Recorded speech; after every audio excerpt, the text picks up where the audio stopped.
नमस्ते दोस्तों, मेरा नाम है अजीत और आप देख रहे हो मिडनाइट टेल्स। आज जो कहानी मैं सुनाने वाला हूँ वो एक ऐसे किराए के घर के बारे में है जहाँ कोई अकेला कभी नहीं रहता था, चाहे घर में रहने वाला इंसान हो या फिर कोई और। अगर आप ये वीडियो हेडफोन लगाकर सुन रहे हो तो पहले एक बार इधर उधर नज़र घुमा लो, खासकर छत के कोनों और बंद दरवाज़ों की तरफ, क्योंकि ये कहानी वहीं से शुरू होती है जहां हमें लगता है कि ये तो बस पुराना घर है, इसमें डरने जैसा क्या है। ये बात है राजस्थान के एक छोटे से शहर की। शहर के बीचों बीच एक पुराना मोहल्ला था। उसी में एक 2 मंजिला मकान था जिसके बारे में लोग कहते थे कि वहां पहले एक बुजुर्ग अकेले रहते थे और उनकी मौत भी वहीं हुई थी। कई सालों तक वो घर खाली पड़ा रहा, फिर धीरे धीरे किराए पर चढ़ने लगा। लेकिन अजीब बात यह थी कि जो भी परिवार वहां रहने आता कुछ ही महीनों में घर छोड़कर चला जाता। कारण सबका अलग अलग, पर एक बात कॉमन, घर में अजीब सी मौजूदगी महसूस होती है। ये बात मोहल्ले वालों में फुसफुसाहट की तरह फैली हुई थी, पर शहर से नए आए लोगों को ये बातें कौन बताता। इसी शहर में काम के सिलसिले में आए थे विक्रम। आईटी कंपनी में नौकरी लगने के बाद वो अपने परिवार, पत्नी नेहा और 6 साल की बेटी अन्वी के साथ किराए के घर की तलाश में थे। कम बजट, ऑफिस के पास लोकेशन, ऐसी जगह तलाशना आसान नहीं था। तभी एक प्रॉपर्टी डीलर ने उन्हें ये पुराना 2 मंजिला मकान दिखाया। ऊपर का पूरा फ्लोर खाली था, 2 कमरे, एक हॉल, किचन और एक छोटा सा स्टोर रूम। किराया बाकी घरों के मुकाबले बहुत कम था। मकान मालिक ने बस इतना कहा, थोड़ा पुराना घर है बेटा, साफ सफाई करवा लो, बाकी सब ठीक है, अगर पसंद आए तो कॉन्ट्रैक्ट बना देते हैं। सस्ती जगह देखकर विक्रम मान गए।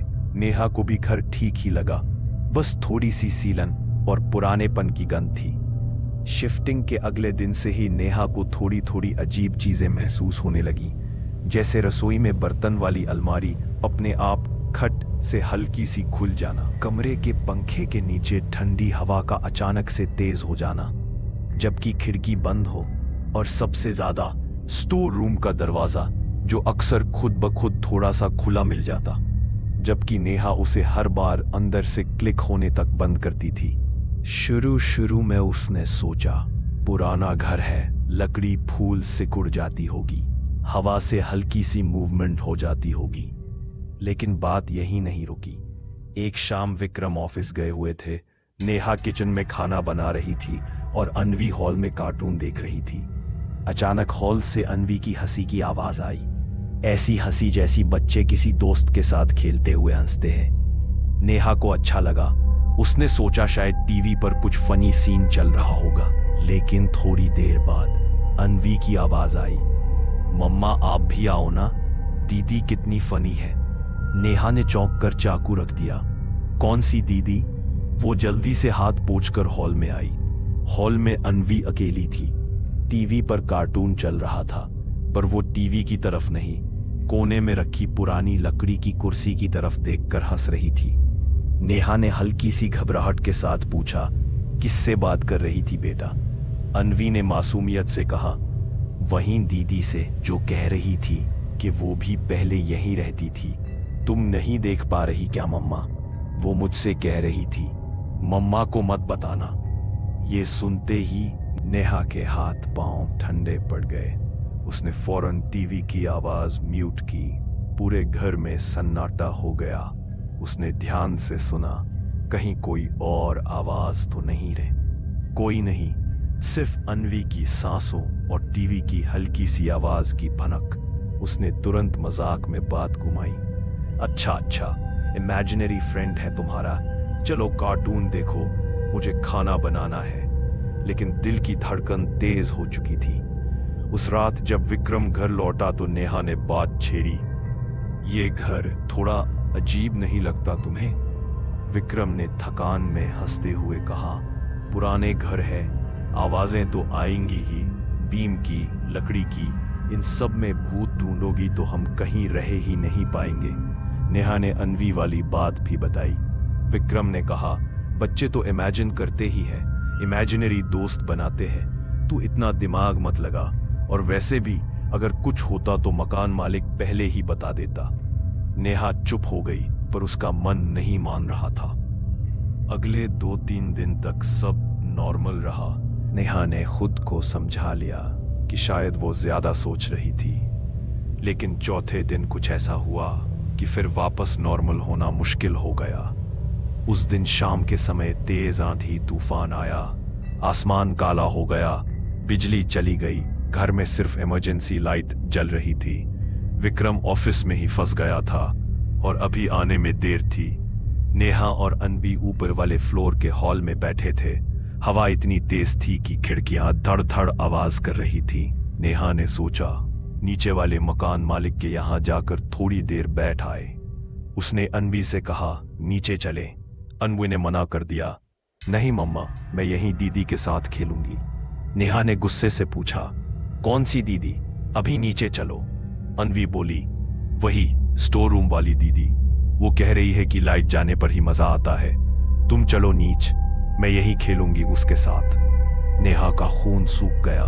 उसने एक झटके से अनवी को बाह से पकड़कर खींचा और कहा, किसी से बात नहीं करनी तुमने, चलो मेरे साथ।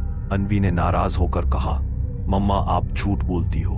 वो बोल रही थी कि आप भी पहले उसे देखती थीं, पर अब देखने का नाटक नहीं करती। ये सुनते ही नेहा का दिमाग कुछ पल के लिए सुन्न हो गया। उसकी रीढ़ में ठंडक दौड़ गई। तुम्हें किसने बताया ये? अनवी ने सहजता से जवाब दिया, दीदी ने। नेहा बिना कुछ बोले अनवी को लगभग घसीटते हुए सीढ़ियों की तरफ ले गई।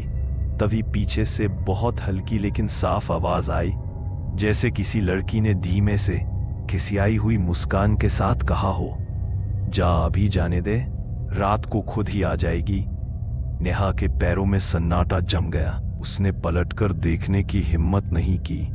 वो अनवी को पकड़कर नीचे भाग गई और मकान मालिक के घर के बाहर जाकर घंटी बजा दी। मकान मालिक की बीवी बाहर आई। नेहा ने बात संभालते हुए बोला, ऊपर थोड़ी हवा ज्यादा है, सोचा थोड़ा आप लोगों के साथ बैठ ले। लेकिन उसके चेहरे की घबराहट छुप नहीं पाई। मकान मालिक की बीवी ने बस एक नजर ऊपर की ओर देखा और धीमे से बोली, अंदर आ जाओ, विक्रम जी आते हैं तब जाना। उस रात खाना पीना सब नीचे ही हो गया। जब बिजली आ गई और हवा थोड़ी कम हो गई तो वो विक्रम आया और नेहा व अनवी को लेकर ऊपर चला गया। रास्ते भर नेहा उसे सब कुछ बताना चाहती थी, लेकिन मकान मालिक के सामने उसने बात नहीं खोली। ऊपर आकर उसने सब विस्तार से बताया, अनवी की दीदी, स्टोर रूम वाली बात और वो आखिरी आवाज। विक्रम ने चेहरे पर गंभीरता लाकर सब सुना, फिर बोला, देखो, हो सकता है तुम्हारा डर अब दिमाग पर हावी हो रहा हो। तू पहले से डरती है तो हर आवाज में तुझे कोई देखेगा, लेकिन अगर सच में कुछ अजीब है तो हम देखते हैं अभी इसी समय। उसने स्टोर रूम का दरवाजा खोला। अंदर पुराना सामान, मकड़ी के जाले, एक टूटी कुर्सी और कोने में रखी लकड़ी की पुरानी पेटी पड़ी थी। ऊपर एक धूल भरा बल्ब था जो टिमटिमा रहा था। विक्रम ने मजाक में कहा, दीदी जी है तो सामने आए, डरने की क्या बात है। नेहा ने तुरंत गुस्से में कहा, ऐसे मत बोलो। कमरे के अंदर अचानक हवा भारी सी लगने लगी। बल्ब थोड़ा ज्यादा हिलने लगा। विक्रम ने तुरंत स्विच ऑफ किया। ठीक है, मजाक खत्म, दरवाजा बंद कर दे और अनवी के सामने ये सब मत डिस्कस करना। उस रात तीनों अपने अपने बिस्तर पर सोने की कोशिश कर रहे थे। विक्रम और नेहा एक कमरे में, अनवी दूसरे कमरे में। दोनों कमरों के बीच में छोटा सा कॉरिडोर था। लाइट बंद थी, सिर्फ दरवाजे के नीचे से गलियारे की हल्की रोशनी झांक रही थी। रात के करीब 2 बजे नेहा की आंख खुली। उसे लगा जैसे गलियारे में किसी के चलने की बहुत हल्की खर खर जैसी आवाज आ रही है, जैसे कोई नंगे पांव पुराने फर्श पर चल रहा हो। उसने विक्रम को हिलाकर नहीं जगाया, सोचा पहले खुद सुन ले। वो कुछ पल तक सुनती रही। आवाज सच में आ रही थी, धीरे धीरे रुक रुक कर, खर खर। फिर उसे साफ लगा किसी ने बहुत हल्के से अनबी वाले कमरे के दरवाजे पर टप टप किया। नेहा का दिल मुंह को आ गया। वो झटके से उठी और बिना आवाज किए बिस्तर से उतरकर दरवाजे तक गई। उसने धीरे से दरवाजा खोला तो गलियारे में कोई नहीं था, बस अनवी के कमरे के अंदर हल्की सी रात वाली नाइट लैंप की रोशनी जा रही थी। उसने धीरे से अनवी के कमरे का दरवाजा खोला। अंदर जो दृश्य था उसे देखकर उसकी चीख लगभग निकल ही गई। अनवी बिस्तर पर बैठी थी। उसके सामने फर्श पर पुरानी लकड़ी की कुर्सी खड़ी थी, वही स्टोर रूम वाली जो पहले वहां नहीं थी, और अनवी किसी से बात कर रही थी। उसकी आंखें सामने कुर्सी की ऊंचाई तक टिकी थी, जैसे किसी बैठी हुई शख्स की आंखों में देख रही हो। नेहा के मुंह से सिर्फ इतना निकला, अनवी। अनवी ने पलटकर देखा, बोली, मम्मा आप उठ गई। दीदी कह रही थी तुम भी कभी यहां उसके साथ बैठती थी, पर अब भूल गई हो। नेहा के हाथ कांपने लगे। कौन सी दीदी? अनवी ने उंगली से कुर्सी की तरफ इशारा किया। वही जो अब भी यहीं रहती है। नेहा को कुर्सी पर कुछ भी नहीं दिख रहा था, लेकिन कुर्सी के पीछे वाली दीवार पर हल्का सा धुंधलका था, जैसे किसी की परछाई हो और लाइट बिल्कुल कम हो। उसी समय अचानक नाइट लैंप की रोशनी 1 सेकंड के लिए टिमटिमाई, और उस स्प्लिट सेकंड में नेहा ने साफ साफ देखा कुर्सी पर कोई बैठा था। एक पतली सी लड़की, झुके हुए कंधे, बाल आधे चेहरे पर, और उसके होंठ थोड़े ऊपर खींचे हुए, जैसे किसी अजीब सी मुस्कान में जमे हों। वो झट से ब्लिंक कर गई। नाइट लैंप स्थिर हो गया। कुर्सी अब खाली थी। नेहा ने बिना कुछ बोले एक झटके में अनवी को अपनी बाहों में उठाया और कमरे से बाहर निकल आई। कुर्सी वहीं रह गई। उसने जल्दी से अपने कमरे में आकर विक्रम को जोर जोर से हिलाया। विक्रम उठो, बस अब हम यहां नहीं रहेंगे। विक्रम हड़बड़ाकर उठा। नेहा का रोता हुआ चेहरा देखकर घबरा गया। उसने तुरंत उठकर कॉरिडोर में देखा। दोनों कमरे खुले थे। कुर्सी अब भी वहीं पड़ी थी। उसने उसे पहचान लिया। ये कुर्सी यहां कैसे आई? उसने धीरे से उसे हाथ लगाया। लकड़ी ठंडी थी, जैसे किसी ने अभी अभी उस पर बैठकर उठी हो। उसके हाथ में हल्की सी नमी महसूस हुई। उसने बिजली की तरफ देखा। कौन उठाकर लाया इसे? नेहा कांपती आवाज में बोली, मत पूछ, बस यहां से चलो, अभी के अभी। सुबह होते ही नेहा ने डांट कर अनवी से पूछा, तुमने कुर्सी घसीट कर कमरे में लाई थी? अनवी ने मासूमियत से सिर हिलाया। नहीं मम्मा, जब मैं उठी दीदी पहले से कुर्सी पर बैठी थी। वो कह रही थी कि अब आप लोग फिर से यहां रहने लगे हो। पहले भी आप लोग कुछ दिन रहे थे, फिर चले गए थे। नेहा के दिमाग में मानो कोई पुराना ताला खुलने लगा। कुछ याद सी आई। उसने विक्रम की तरफ देखा। विक्रम, क्या तुझे याद है, शादी के तुरंत बाद हम एक घर में रहने आए थे जो बहुत पुराना था, और मैं कहती थी कि वहां स्टोर रूम में मुझे लगता है कोई है।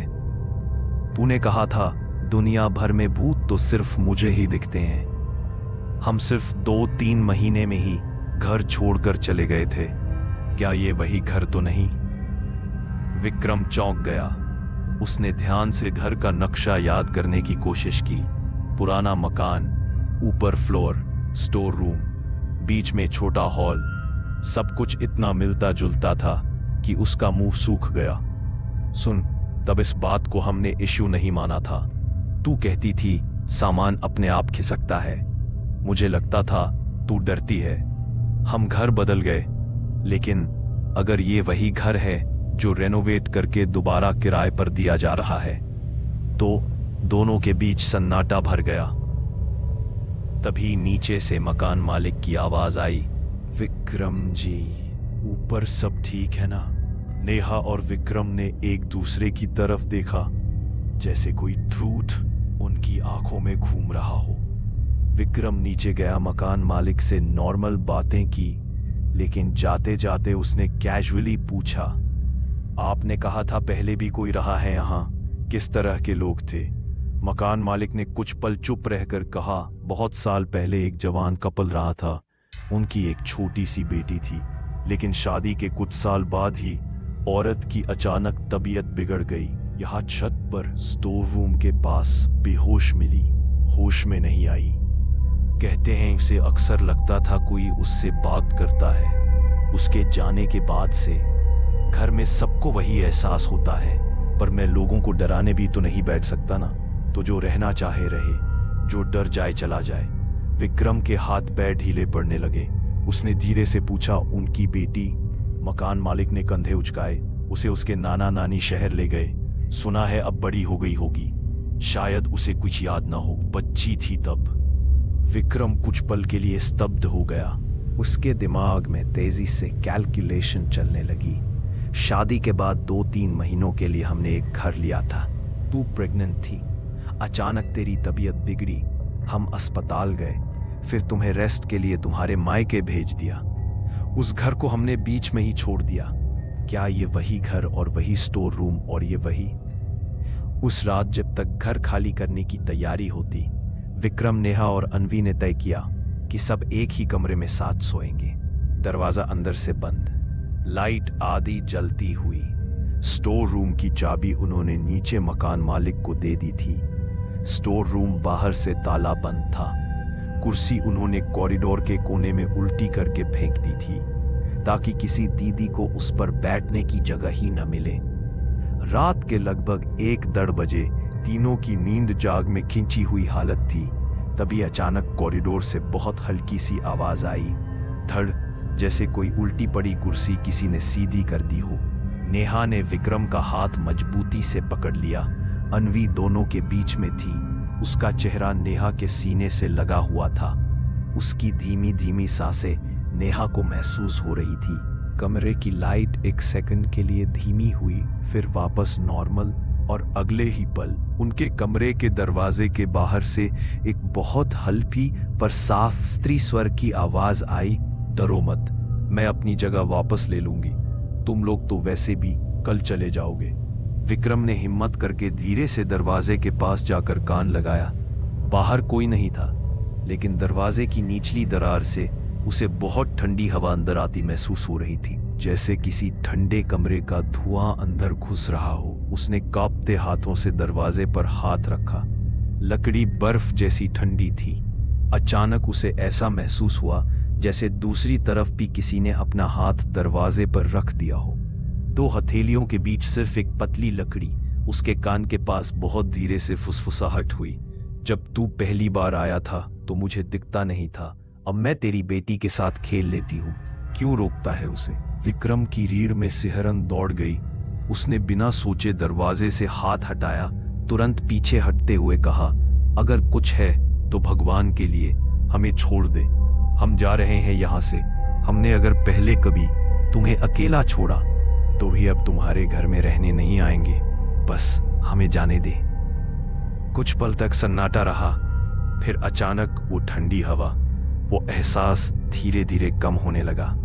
लाइट स्थिर हो गई। दरवाजे के नीचे से अब ठंड का एहसास नहीं आ रहा था, जैसे उस तरफ से कोई हट गया हो। अगली सुबह बिना एक पल की देरी किए उन्होंने सामान बांधा, कुछ चीजें वहीं छोड़ दी। अनवी ने जाते जाते ऊपर की बैल्कनी से घर की तरफ देखकर बहुत मासूम आवाज में कहा, दीदी को बाय नहीं बोलोगे क्या मम्मा, वो रो रही है।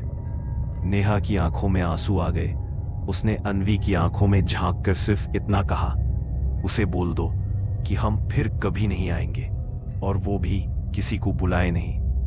आज कई साल बाद भी विक्रम और नेहा जब उस शहर का नाम सुनते हैं तो एक दूसरे को चुपचाप देखते हैं, लेकिन उस घर का नाम नहीं लेते। अनवी अब बड़ी हो चुकी है। उसे कुछ धुंधली सी चीजें याद है।